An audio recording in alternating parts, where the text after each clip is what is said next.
the city future of the future of city zoos. Sir, it is an honor to have your prestigious presence in today's event. Before we begin, I would like to ask Professor Sonia Gupta ma'am if you would welcome our esteemed guests. Yes, thank you, Velina, and it's always a pleasure and honor to be on board with George, architect George Ferguson, and we go back sometime. And I can only say that yes, you have introduced him. He was the president of the Royal Institute of British Architects, and he's very, very unusually he had a political presence too, by being the mayor of Bristol, and such a faceted, colorful personality is a rarity to come by. I can assure you that. And I will only add a little bit of my experience with George, and that just shows his indomitable spirit. I remember for one of our chapter conventions of the West Bengal chapter of the Indian Institute of Architects, George was supposed to come to Kolkata, and he had a presentation and an interaction with the architects of Kolkata. But very, very unfortunately, he fell. Did you fall down, right, George? And you broke. I crashed on my bicycle. You crashed with your bicycle, and then you broke a bone. I broke my hip. Yes, a hip bone. And we were so, apprehensive. He's not going to be able to make it all the way from Bristol to here with a broken hip. And we were so disappointed. And we were writing to you with great trepidation that, George, is it going to be? And you were full of spirit and said, I will be there. It doesn't matter if I'm holding on to the crutches, but I will be there. And that is your spirit.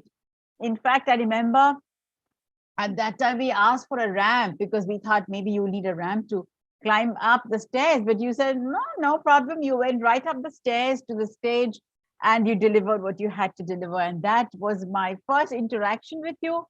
And this spirit of yours has stayed ever since. So such warmth, I remember that time with, and I'm sure this will carry on for the rest of our lives. So a very, very warm welcome to this students platform. As you would probably have learned, this is the students body is called NASA for short, but of course it is the National Association of Students of Architecture. And I don't know if you know that this is the largest student body, definitely in India and perhaps in the world too, that gets together so many students from so many colleges from across the country. And every year there is a convention. And our time, it was only one national convention, but now that there's so many colleges, there are these zonal conventions first. And this is one of the zonal conventions, the Eastern Zone. And we are very, very happy to have you here and talk about something very different. We always talk about what is good for the human being, what is comfortable and what is functional. And somehow we fail to understand that there is a living world outside of ours. So you are going to talk about something that is slightly outside our comfort zone, but I really look forward. I'm sure the students here are also looking forward with equal excitement. So without anything further, it's over to you, George Ferguson. Thank you, Sonia. And yes, it was good for me to have an accident because then I learned how difficult it is moving around cities on crutches. And I think a challenge like that, you always learn from it. So it was funny. It was funny in some ways, but airports are difficult. Right. Anyway, I'm flying less, like we're all flying less at the moment. Right. I think this talk, yes, I'm using the fact that we are working on a project to try and persuade the zoo in Bristol to move in a better direction. But the broader subject that I want to talk about is lateral thinking about sites in cities, about not necessarily going with the obvious. Because I think too often we think, there's a site there, it's in an expensive residential area, we should just build more expensive housing. and because that is what the developers do. But I think we all know that good cities are made up of such a variety of things, and there is a real danger in creating monocultures, and monocultures just of expensive housing, or just of poor housing, or just of places to work. So downtown commercial areas with little relief from anything else don't make good places. And so I think it's up to all of us to challenge what is sometimes thought of as the knee-jerk obvious thing to do, and to discuss with our clients whether you might not get better value out of doing something different. The better value may not be obvious, and it may not all come within that particular site that you're looking at. But I have absolutely no doubt from my experience that you increase the value of a place by making it more interesting, by making it more varied. And I've done that in my life by injecting different uses into places. One is into a poor place where we put theatres and we put a bakery, a brewery, markets, and places for creative industries to come and work. And that poor place, in relative terms to Bristol, which is not a poor city, although the differences are very dramatic, like you get very dramatic differences in Indian cities. That poor place has become one of the most interesting parts of Bristol, my city.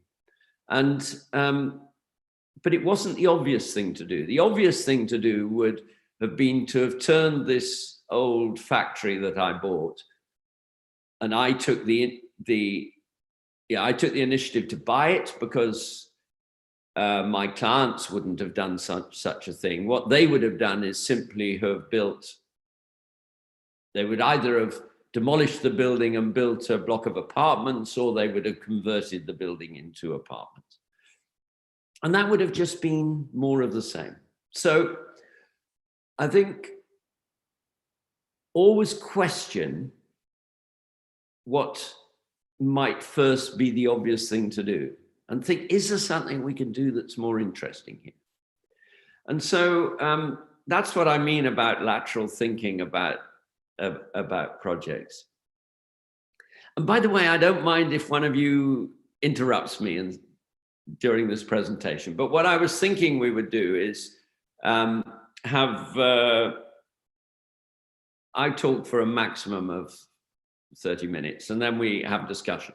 But what would be really useful is if you have any questions, if you're not interrupting, put it in the put it in the notes, and so I can see the questions that might be coming up.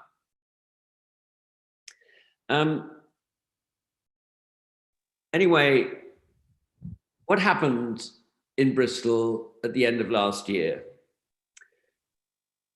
Bristol, as I said, it's an urban area of about 700,000. It's a metropolitan area. The sort of going to work areas, just 1.1, 1.2 million. So not huge, but in British terms, that is quite, it's it's probably the 8th largest city in the UK, depending how you measure it. And we have the oldest provincial zoo in the world. It was formed in 1835. It was formed by a physician who discovered the 4th dinosaur in the world before people even knew what a dinosaur was. And it was discovered very near the site of this zoo. Above the center of Bristol, in an area called Clifton. And Clifton, if you look it up, it's a bit like Bath, England. It is developed with beautiful 18th century buildings. It is where a lot of the slave traders, because we had a disgraceful history in Bristol of trading in slaves, it's where a lot of the slave traders moved to when they moved from the dirt of the city centre into the cleaner suburbs. But I say a suburb, it's still within walking distance of the city centre, 20, 30 minutes walk from the city centre and you arrive at what is now the zoo area. It's on the edge of a beautiful park. In many ways, it's sited in a similar way to the Alipore Zoo in Kolkata. Also in a rich residential area, on the edge of a rich residential area, within easy access of the city, nevertheless. And that is the point, because there is a trend now to move attractions that belong to the city, belong to the people. Sometimes they're overpriced, so they are exclusive to a certain extent. But nevertheless, they're accessible attractions within the city. And these sites become extremely valuable to developers. And there has been a bit of a tendency for two reasons. One is a greater concern about animal welfare, because I do believe that, I'm not obsessed by it, but I do believe that we've now got to a stage, particularly where young people feel that it is a bit primitive to be keeping big cats in cages, and and certainly that is the case now in this country. And I think that will be a world trend, that we will question the value of people walking around a zoological garden just peering at animals, not really learning about them and their habitat and their proper habits that would be very different in the wild than they are in captivity. So people are questioning the value. And so this is an excuse for Bristol Zoo to say, we will close our site, we will sell it for a housing development, we will make £50 million, $70 million. You will have to turn it into rupees. And by selling the site to build 350 apartments and houses.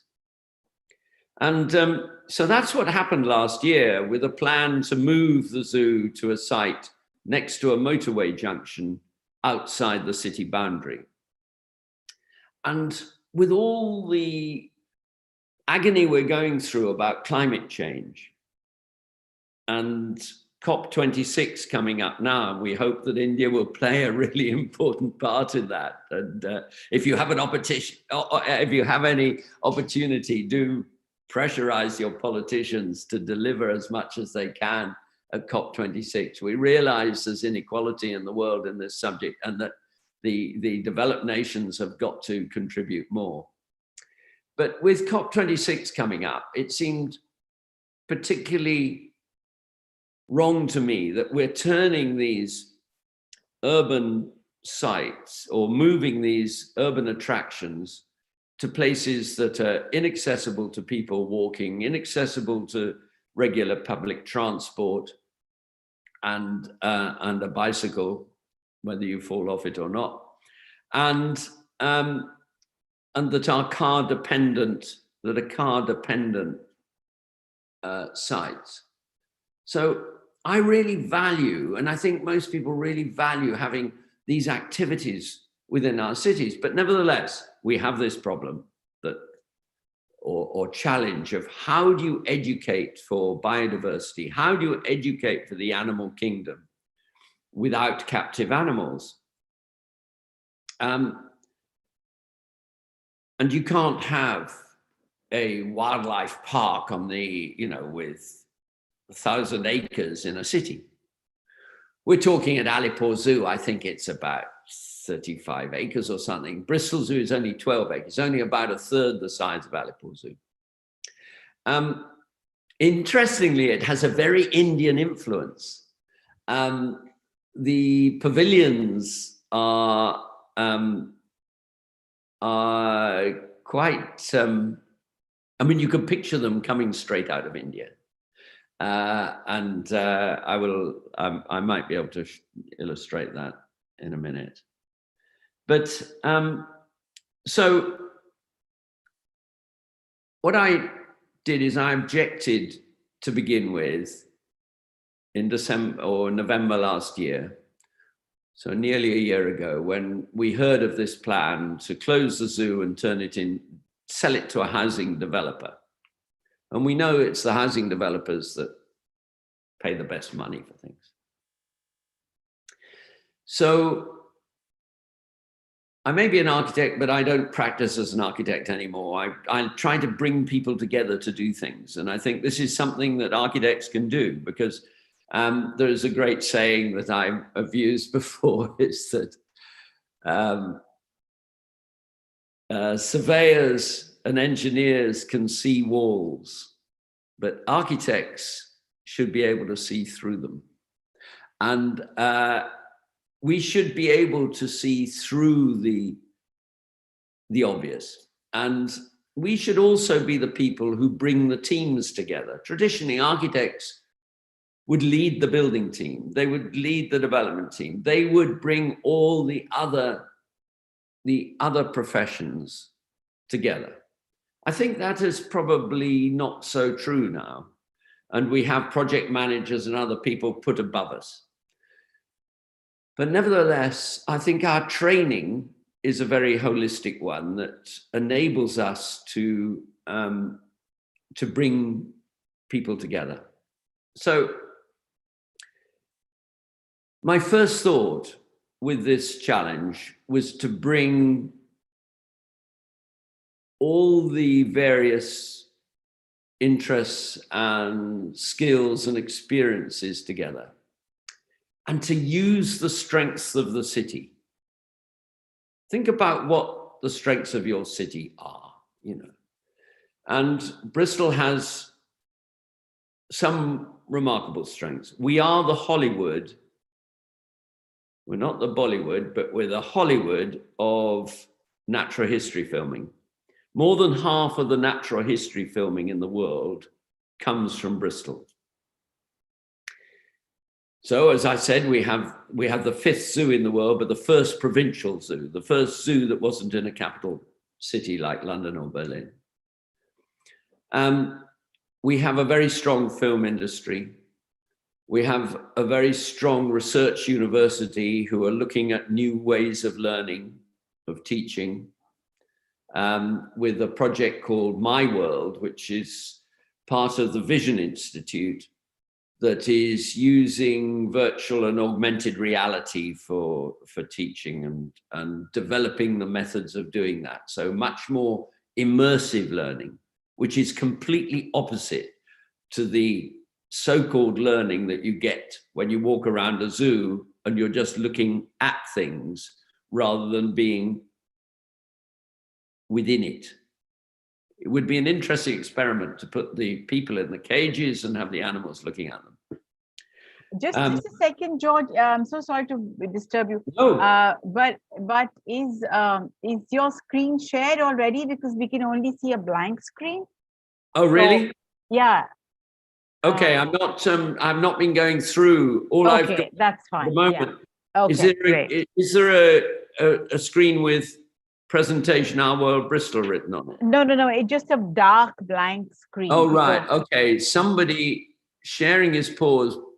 Bring your shared. Okay. Yeah. How about?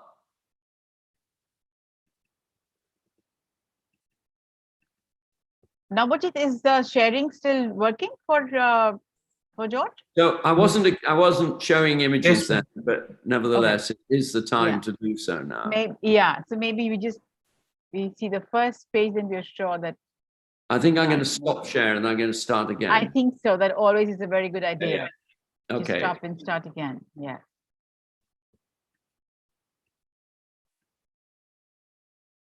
You got it now? Right. Yeah. Okay. Absolutely perfect. Yes. Good. So using all these resources around us, and we have a great natural history world. You've heard of David Attenborough, of people like that, and we've also got wonderful young people involved in the natural world as well.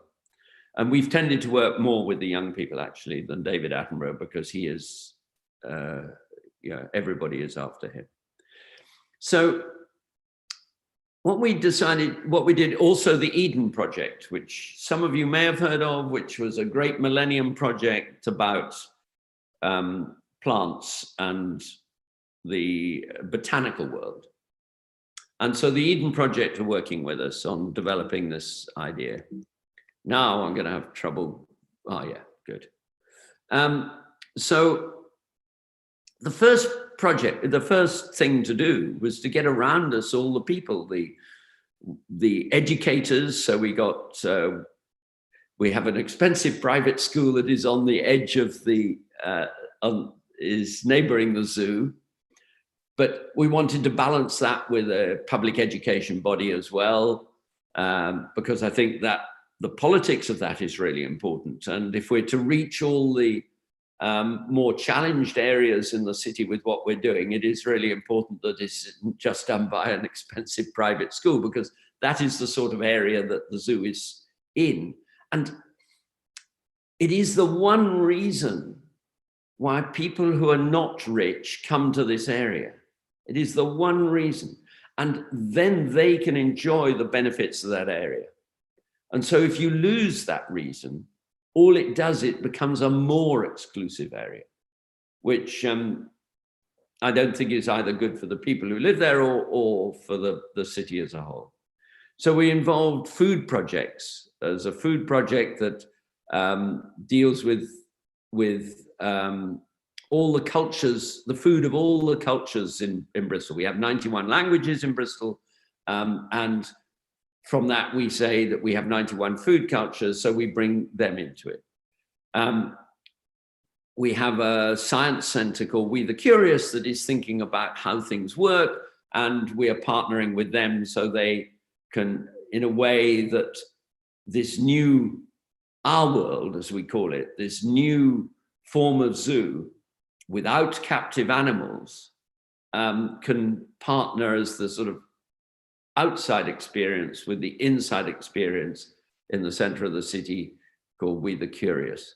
We have a creative education organization called Boom Satsuma. We have a wonderful events organization that puts on the big events at Glastonbury Festival, which is very near Bristol. It is is a bit why Bristol is a bit of a hippie city, because Glastonbury is the source of all hippiness. And so our first job was to gather the right people together. And that has been, and the Eden Project, and that has been really the reason why we've got to where we've got to. We haven't got there yet, but is why we're gathering so much support and national support. So I think part of this lateral thinking about what you do on a city site is about getting that great variety of stakeholders. It's a funny term, but we all use it. It's getting the right variety of stakeholders together, including all the local pressure groups, the civic society, if you have such a thing, things like that. And the right advisors on transport, on exhibitions, on all those things as well. So that was our starting point. Our challenge is, how do we contribute best to the climate and ecological crisis? This should be a project about future generations. I think one of the best things that have happened in government in this country is in Wales, which is just over the border from Bristol. Half an hour from Bristol, you're into Wales. And the Welsh government have brought in the Future Generations Act. So everything they do has to be considered in the terms of what the future generations will benefit or think of it. And it's a really good way of thinking. So that's one of our challenges. What is best for future generations? That within our cities, we seize hold of our green spaces. We don't see them just as a way of making money. And of course, that we restore and protect our natural world within the city as too. So that's the challenge. And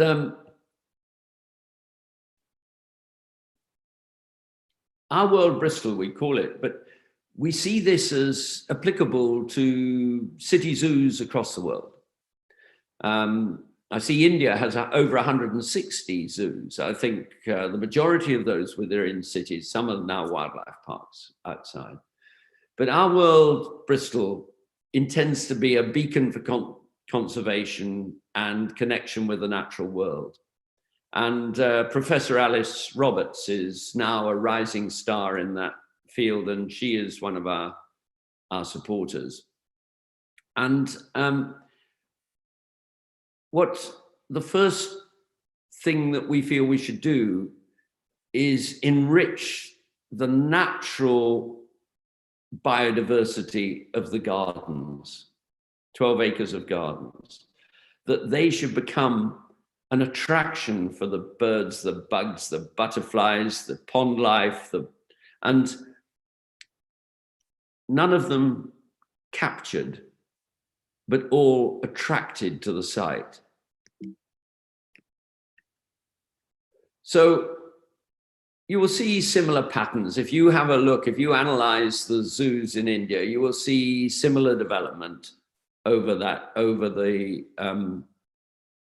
last 150 years or whatever it is that it would be 150 years with Alipur Zoo at least. And it's 1835 actually when the Bristol Zoo started. So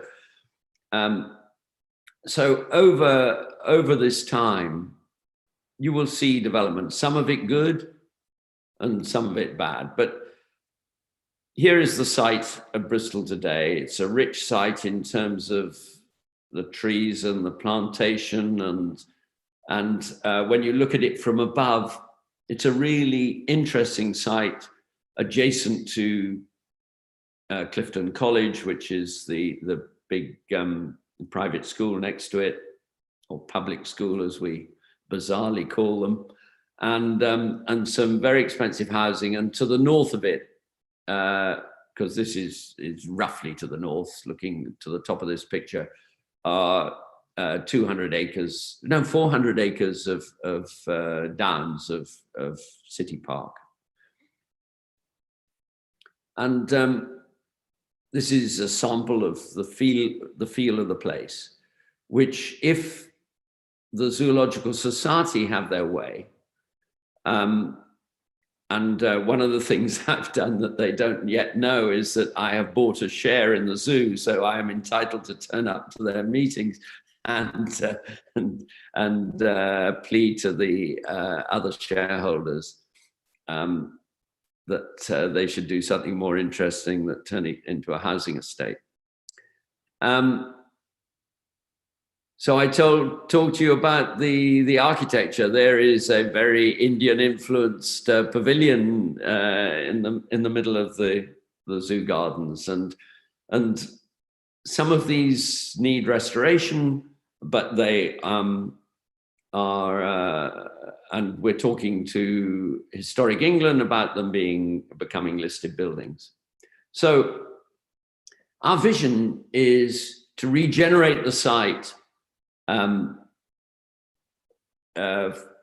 using history as a guidance, getting rid of all the commercial rubbish that is, the Coca-Cola machines and the huts and some of the tat, the money-making tat that devalues these places in real terms. By the way, in Bristol, we have a lot of hot air balloons, so it seems to be compulsory for any architect or illustrator to put a hot air balloon in there, in their pictures. To make it a place of learning, create a magical garden of wonders through which we can express how we see ourselves alongside the animal continuum. Develop an oasis of learning of global significance, of which I will, an international reach. And provide an exemplar for other places. You know, there's always an opportunity with whatever you do to think of this as learning for other places too. Make the most of the city's restless appetite for radical social change, which we do have, and international leadership and buoyant capacity for innovation with our natural history filmmaking, our digital technology skills, and our storytelling and creativity. So we brought in the director of the Bristol Old Vic Theatre to do the storytelling, using the local, that local talent. Create an atmosphere with a sense of escape, discovery, and delight. Travel in time and space. Now, that is using the new technologies of virtual and augmented reality. Augmented reality is where you can see from this picture the possibility of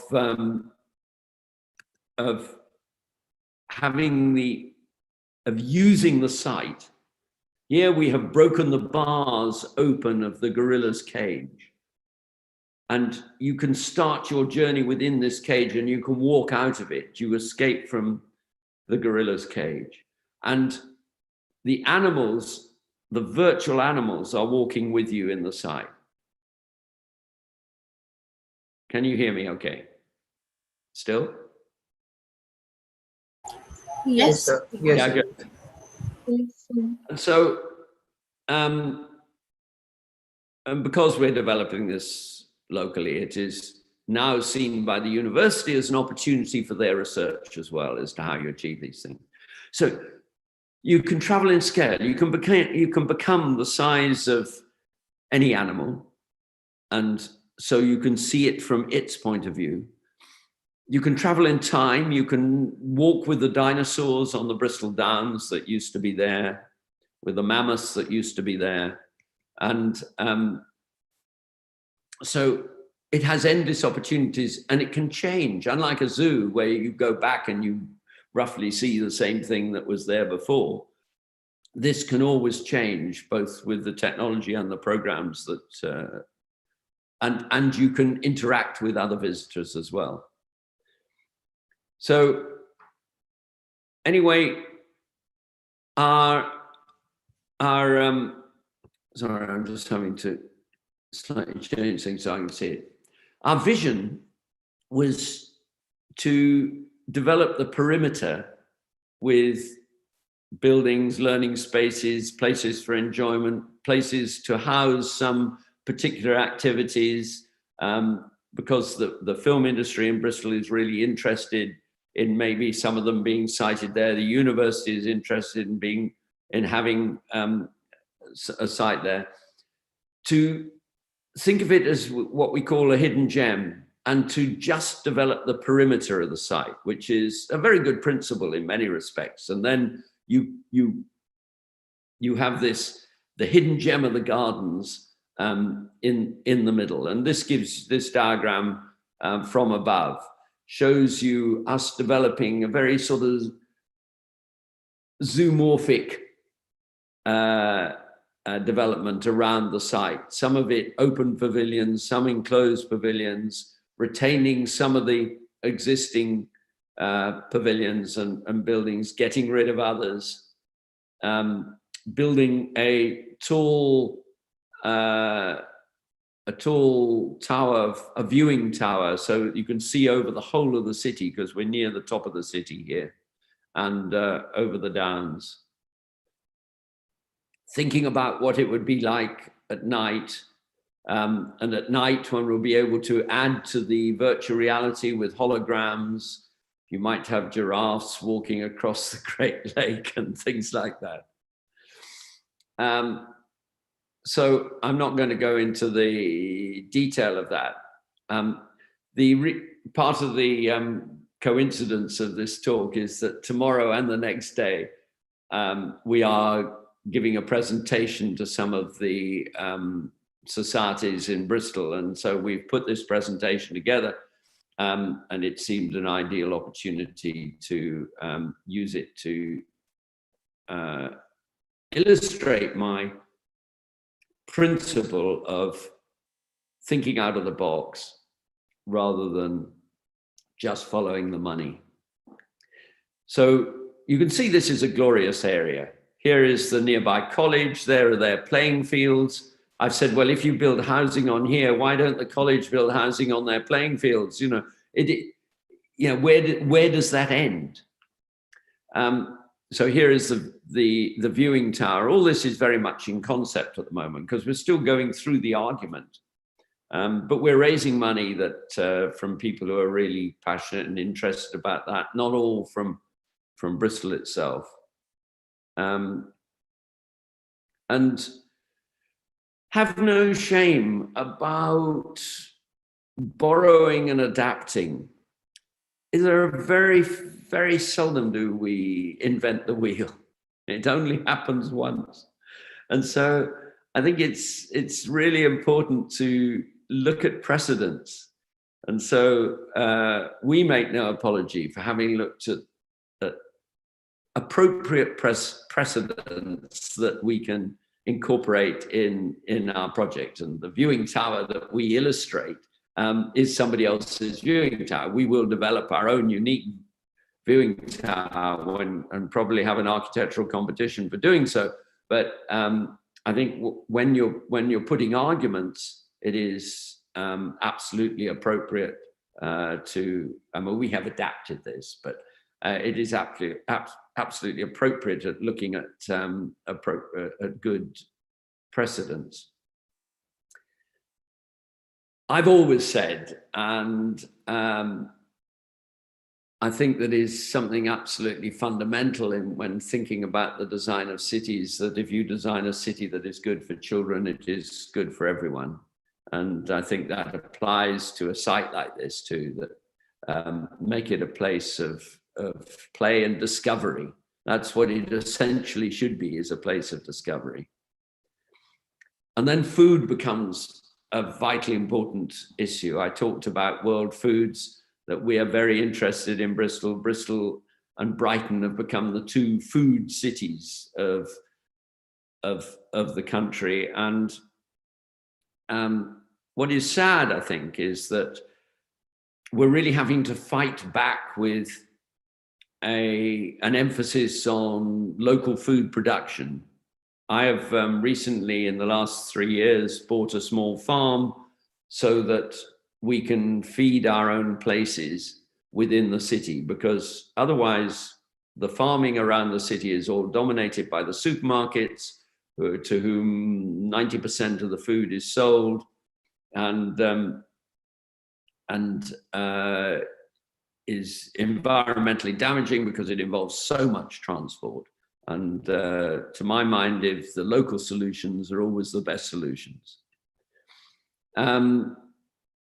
Creating spaces that are that encourage learning and listening and group activities, and of course, with something like a zoo, you have and a public attraction, you have endless opportunities for innovative design that you couldn't easily apply to most other uses. And creating places for theatre and music. So you are enriching what used to be this place that was principally of caged animals, and you're freeing it up to become so much more. And the newest thing that we've now, with the help of the Eden project in Cornwall, we're now planning to link up with habitats across the world because they have a network of habitats that they're working with, say Pacific Islands or rainforests or deserts. And we would hope to have habitats in India as well, that become a network that you can view in real time from the gardens. And that can be a shared network that becomes a network across the world from similar attractions that we hope will grow from this. And I talked of Glastonbury. Well, Glastonbury has this every year, although it has been rather tamer during COVID, has this wonderful company that creates monstrous insects and things out of old machinery.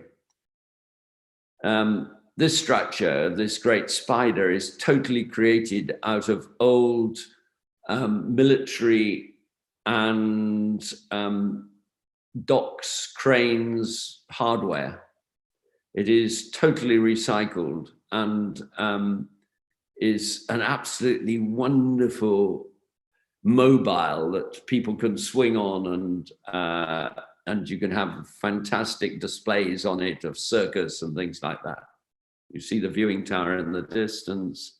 And added to this, with the augmented reality, you can then bring in the animals that you want to bring in. Giant caterpillar, obviously more than 120 foot high there, to experience the site in different ways. You could shrink yourself to become a bee in a beehive. So this is what we describe now in trying to persuade the city. If I was still mayor, I would have no difficulty being persuaded by this, that what we're doing is creating a 1 million acre zoo with all these other habitats from a 12-acre garden. And it is just an illustration of slightly bizarre thinking. No idea is a stupid idea. It's always a good, think out of the box, think the impossible, and you will inevitably come up with better ideas than just thinking the standard thought. And think about how your project can link to all the other things that are going on around the city, around the country, around the world, and how, at this time particularly, how they can contribute to the great challenge that we have in terms of the loss of our biodiversity and the changes in our climate. So I'll finish with that we should interact in undreamt of ways with the wildest and most secret aspects of the animal kingdom. And while we always think of cities being for people, I think a good civilization also thinks about the welfare of its animals, and particularly about a city being a good place for nature. So I will stop there, and then we can have a discussion. I can see what sort of questions you've been asking.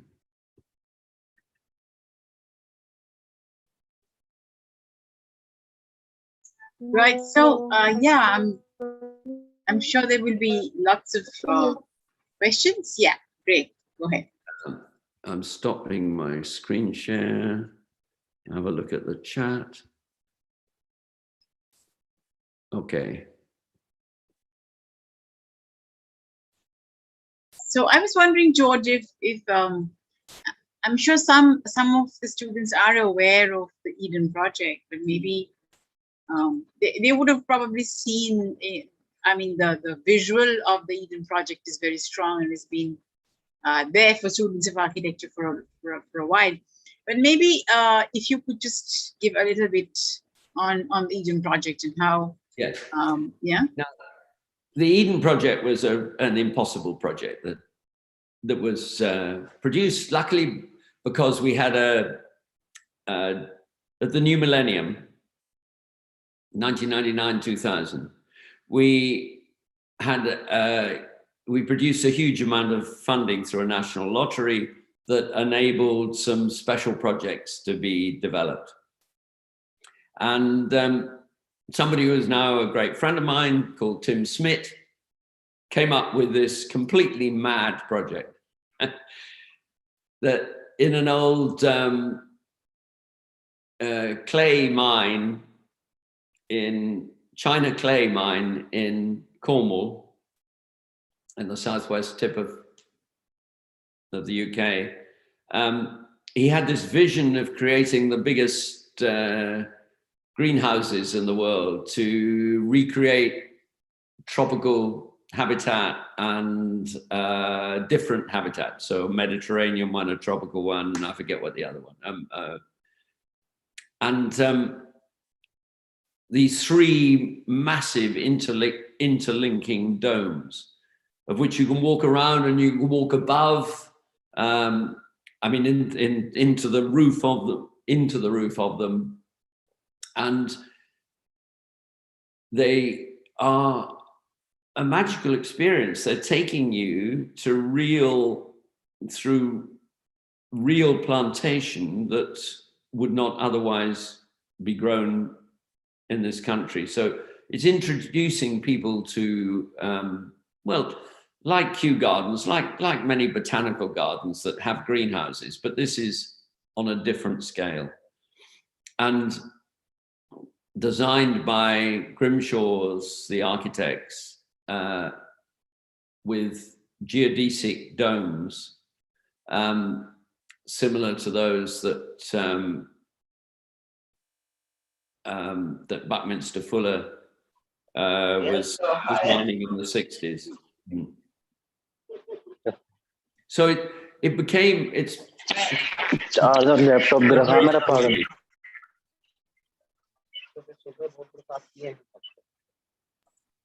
would request everyone to be mute.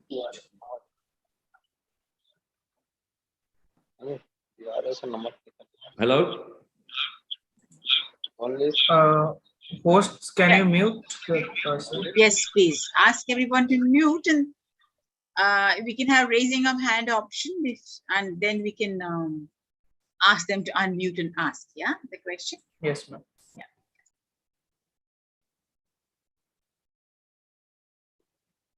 Now, I think what the Eden Project shows the importance of great architecture in a scheme like that. It is now the Eden Project is not being reproduced, but there are different forms of Eden projects that are now being developed across the world with Tim Smith and the Eden team as consultants.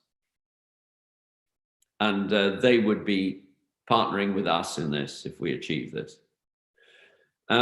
So question, will the project in Bristol include animals in their own natural habitat like we see here in India in national parks and wildlife sanctuaries?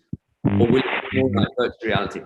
The truth is that there will be more animals on the site. They will be the smaller animals. They will be the insects, the birds, the butterflies, the water life. But the big animals will be accessed either through augmented reality. So you would be able to see a tiger walking down the path or up the steps that you are that you're walking on. And or through wormholes that take you to wildlife parks and to other habitats across the world. So there wouldn't be animals you could stroke in real terms. No doubt augmented reality will give you the augmented feeling of stroking animals in the future, but we haven't got there yet. But oh, yes. Yeah, So it's a mixture. The answer is a mixture. But it's very important that we see the site as a very biodiverse one, and one that brings back some life into the city that has been frightened away from the city.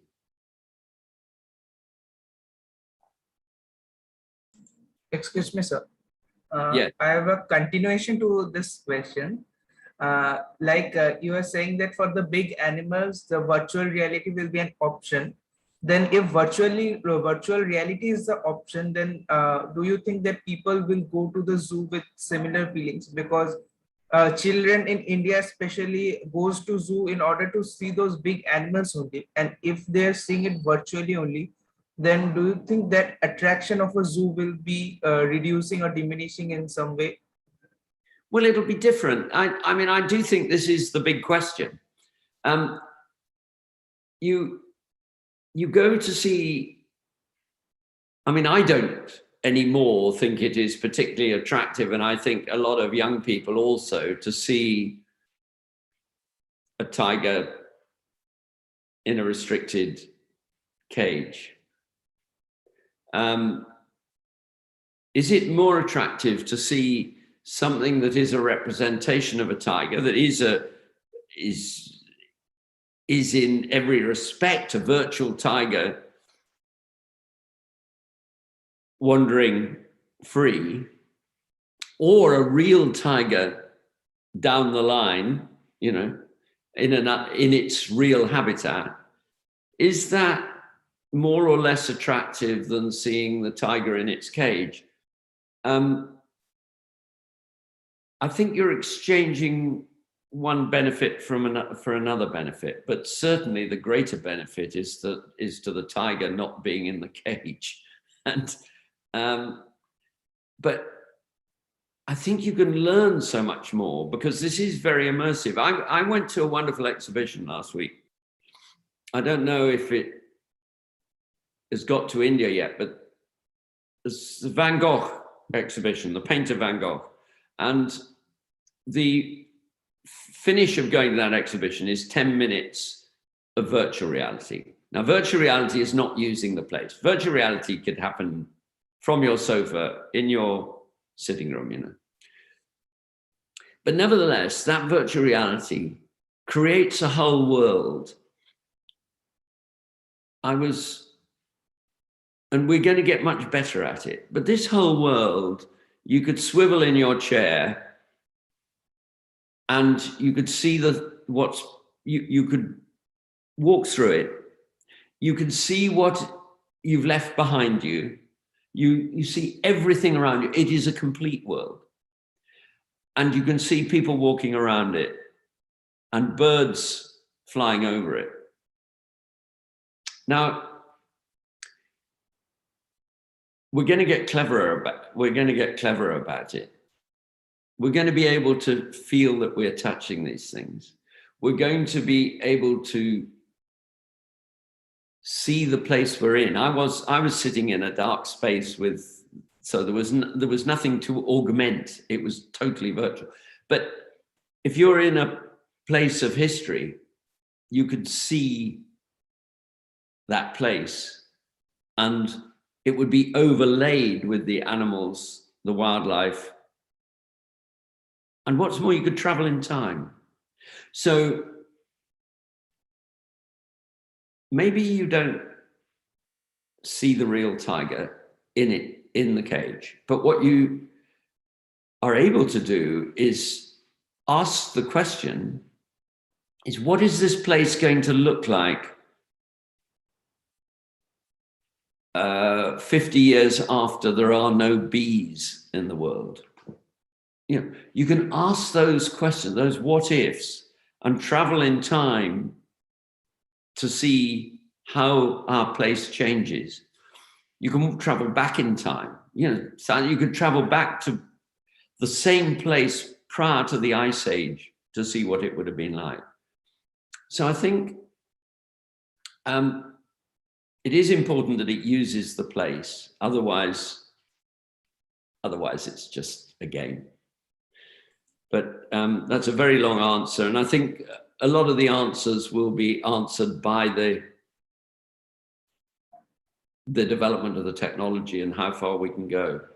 But the My World project at the university is convinced that this is going to get, over the next 7 to 10 years, this is going to be mind-blowing and way beyond what we currently imagine. So we see this project developing slowly. It is slow architecture. It is not going to happen instantly. And so it will be incremental, both physically in what we build and also incremental in the development of the technology over, say, the next 5 or 10 years.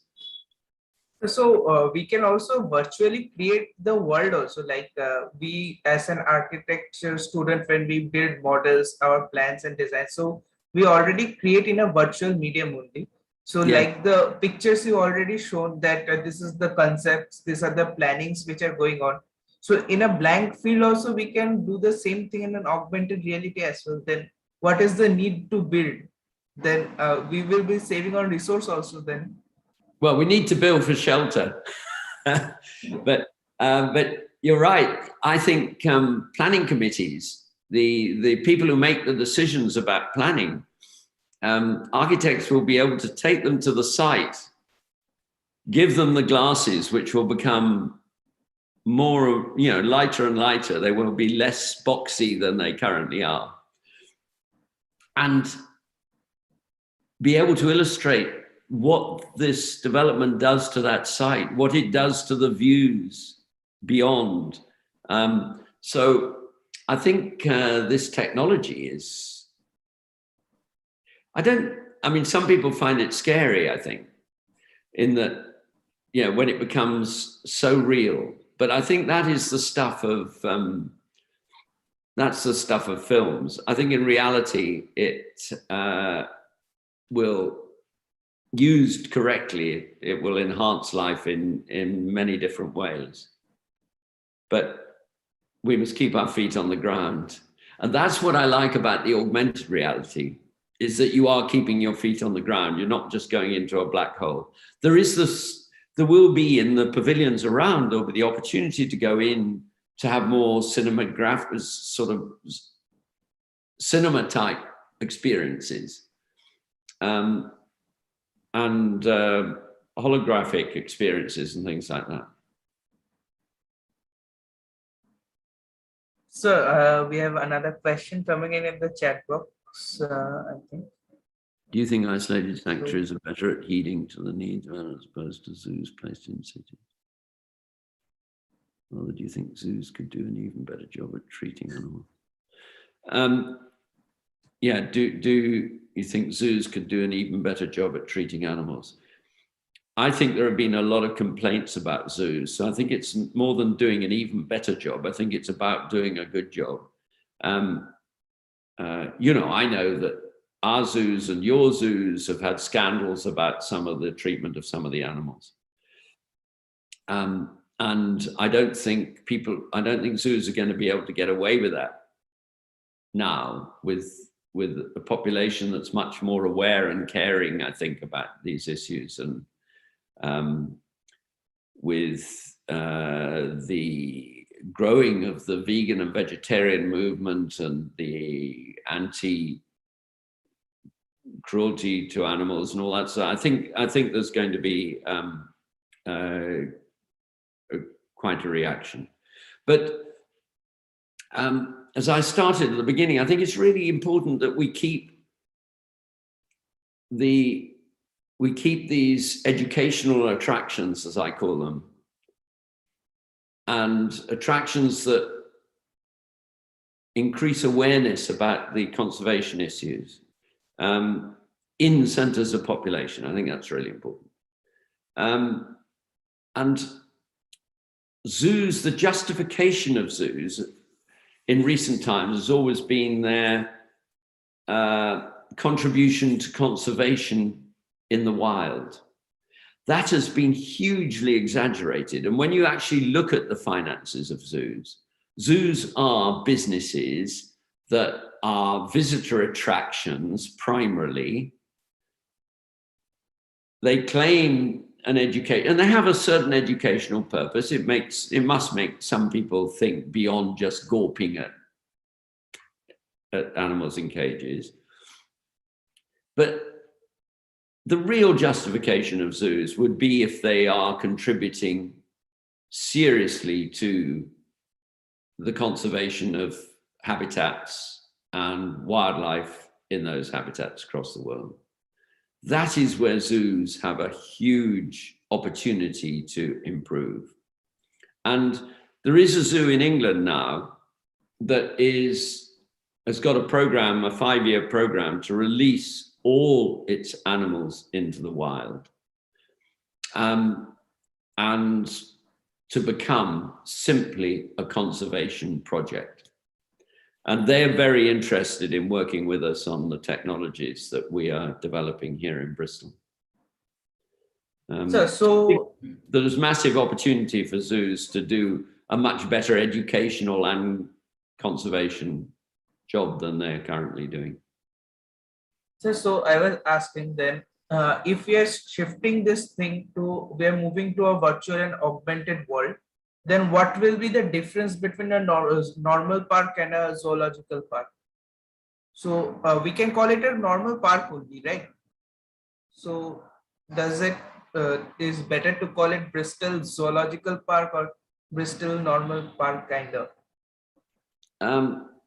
Well, we've called it Our World because we see it as something much bigger than a zoo. It's about educating people about the sort of world that we want to preserve and enhance. I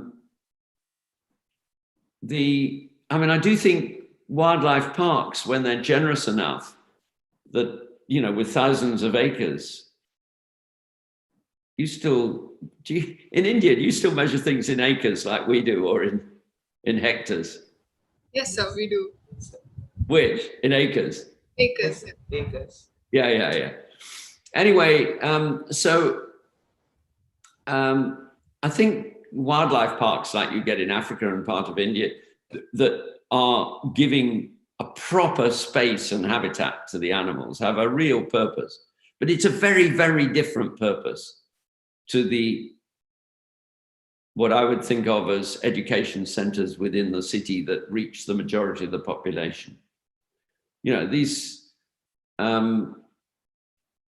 car-dependent attractions, you know, are both a social and an environmental challenge in some ways. But so wildlife parks, I think, are more to do with the preservation and the welfare of the animals than they are to do with being mass visitor attractions. And I'm talking about mass education and visitor attractions. But I started off with, you know, thinking differently, not doing the obvious thing. And so we expect lots of questions because we don't have all the answers. And what's been exciting about this project over the last 9-10 months, because it only started with a challenge of this must be the wrong thing to do with this site. It's been a fast learning process for us, but what has been amazing is that every week you find a new skill out there that is relevant to what we want to do. There's a guy who's just come into it who is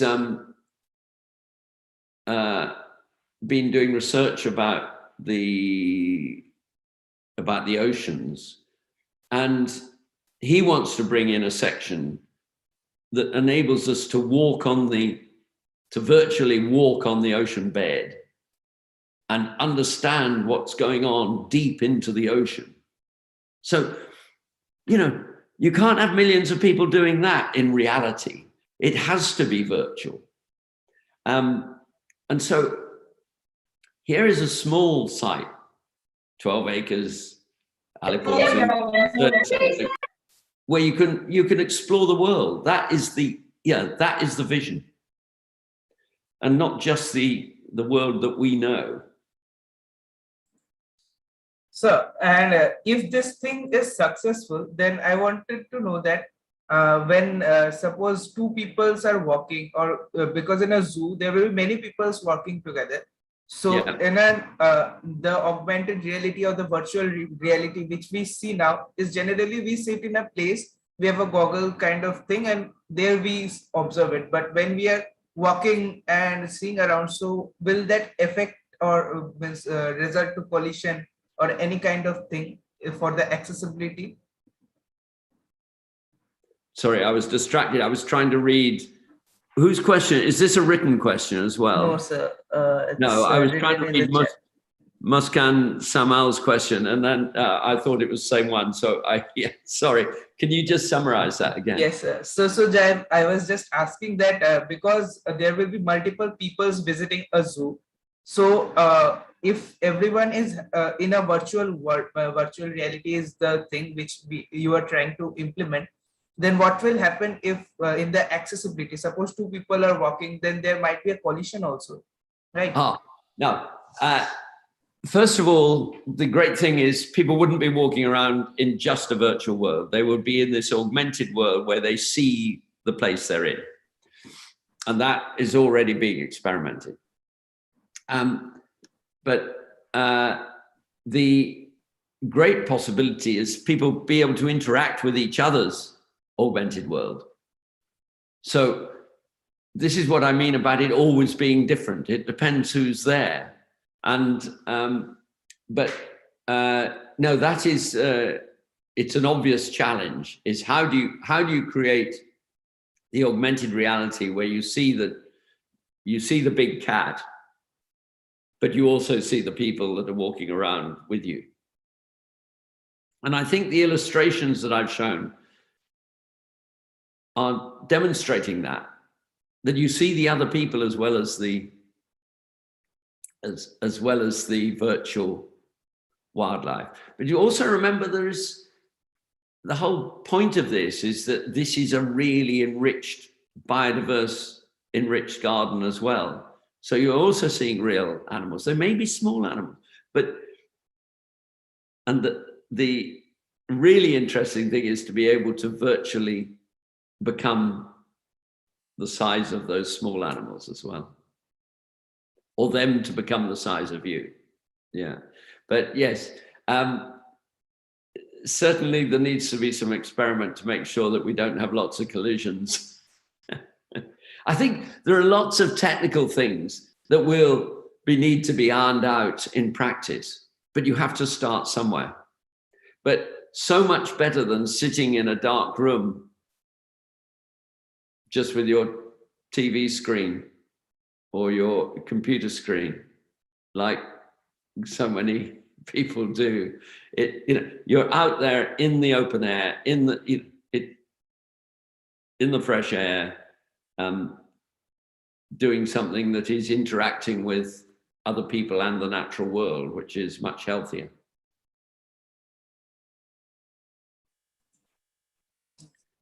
So there's a question in the chat box.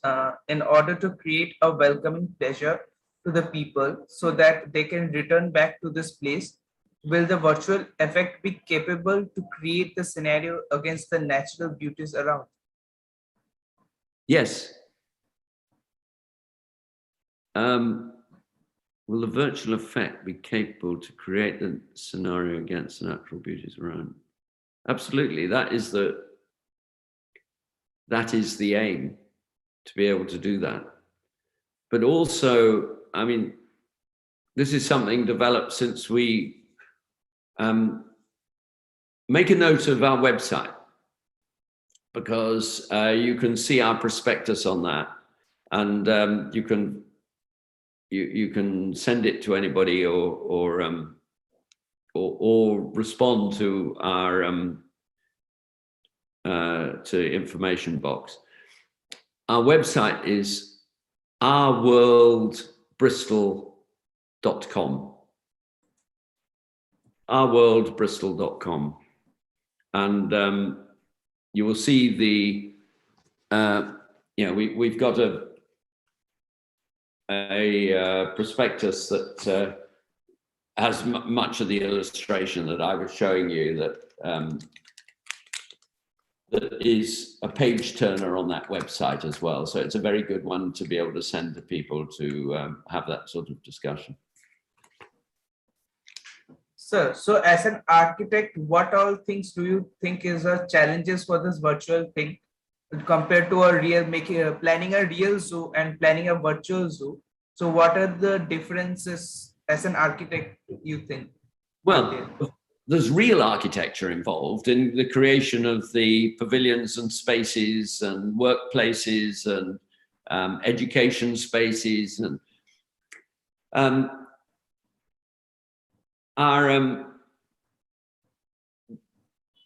what we want is, this has got to be a light touch on an historic site. So that's why we've created this idea of quite an ephemeral buildings that go around the edge of the site and preserve the center of the site. So there's real architecture involved, and there always will be. But I think architects increasingly will get involved in these more virtual worlds as well. So I think architecture is always going to develop in its possibilities. Some of those possibilities have produced horrendous results. Now we can build as high as we want, which is not always good, and I think doesn't encourage community. It is often done for reasons other than economics or community living. It's often done just simply for prestige. And I think we shouldn't do things just because we can. We need to separate. Architects, I think, have a huge responsibility to try and do what's best rather than just do things because we can and because they make good pictures in magazines. In fact, I think the architectural photographer has a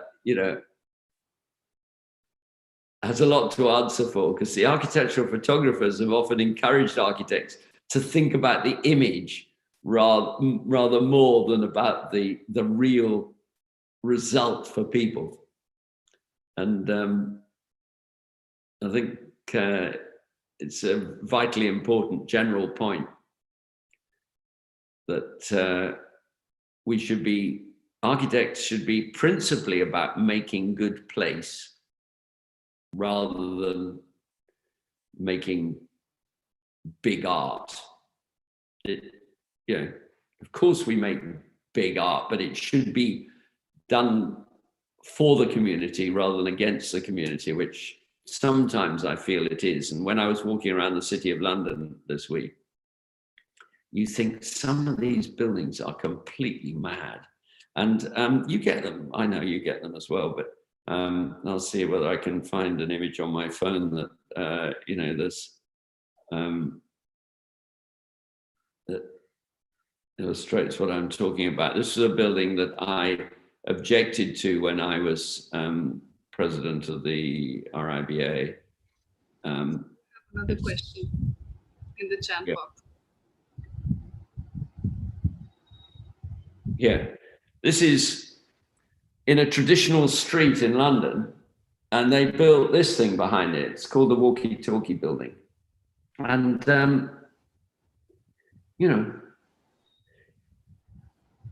is that right? In the heart of historic London to build something like that? It's a completely prestige building. Very out of.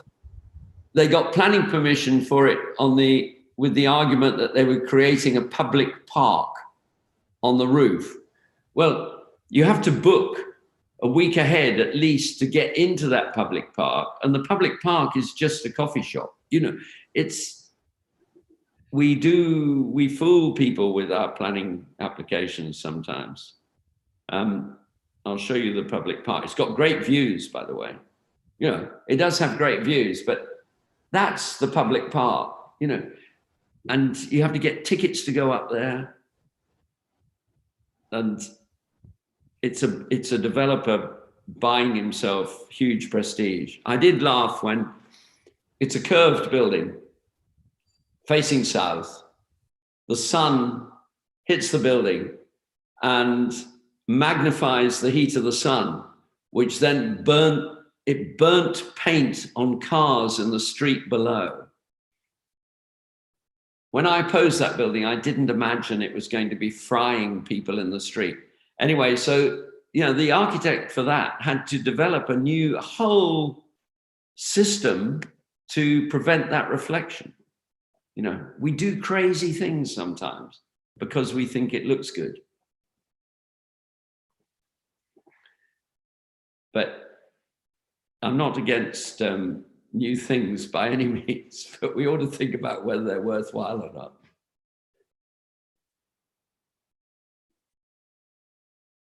You must be getting bored of me by now. You have a last question. Yeah. Yeah, last question.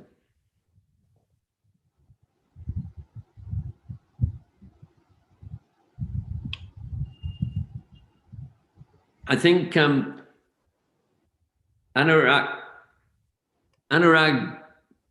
question about how we can redesign zoos so that we can have a closer look at wildlife without disturbing their habitat and have more sense of understanding their life is, I hope what I've been talking about is a hint of the answer to that. I think it's a very good question. It is the challenge. It's the challenge that we face. Redesigning in a way of augmented reality zoos, could not we design zoos that can somehow provide a better place to live in for animals in a way of quality, healthiness, and a place where they find being in their natural space? I think that's difficult to do both those things in the city in what are relatively small sites.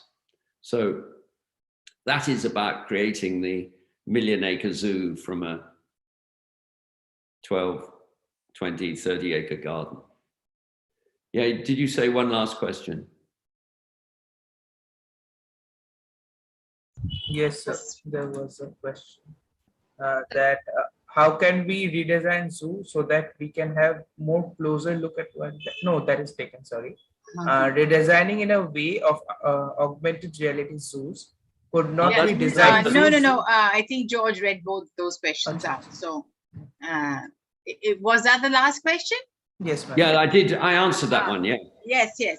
And one thing, you know, I'm quite touched by the way that these young people who are present on this platform are very concerned that animals, they can be in their natural habitat and we should be the outsiders. It's something that's really very touching and very sensitive, as expected from budding architects. So yes, it's a difficult balance, but I think what George was saying has gone through a lot of deliberation and a lot of, I'm sure, brainstorming before we are looking at this balance between augmented reality and actual habitat. So yes, any more? I don't think there are any more questions. Obilina, over to you to do the needful. Yes. Well, can I just finish by saying, Please. I may have been talking about a specific project.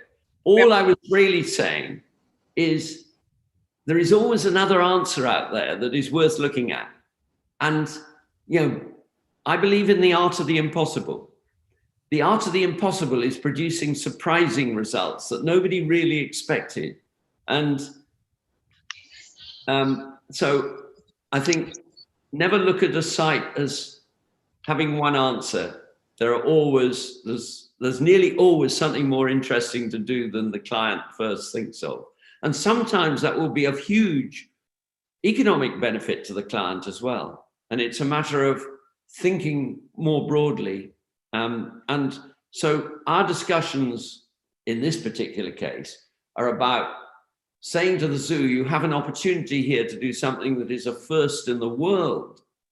and that we can then work across the world with places like Kolkata and other places with urban zoos. So it becomes a much, much bigger thing. But forget about zoos. Just think about every site. Every site must have, should have an interesting solution, not just the normal boring one, and one that contributes to a richer city in proper terms. Okay, thank you. Okay, sir. I'll be wrapping up. On behalf of all the students and participants from different schools that have joined today, I would like to thank you, sir, for taking time out of your busy schedule to interact with us today. Each one of us took something or the other of value from this session. As an animal lover myself, zoos personally have been my favorite place to go as a child, and I got a brand new perspective on zoos from this session. Thank you, NASA India, for making this session. And last but not the least, I would thank everyone for joining in today. With this, I would end this session, and hopefully we will all meet again someday. Stay safe and stay healthy, everyone. Well, thank you all. Thank And you. Thank you, George. And in our own traditional way, we will say this. it was lovely to see you all. Great. Yeah. We'll be Okay. in touch, I'm sure. And stay well. I look forward to coming again sometime. Wonderful. Most Okay. well. Bye-bye. Bye. Bye, sir.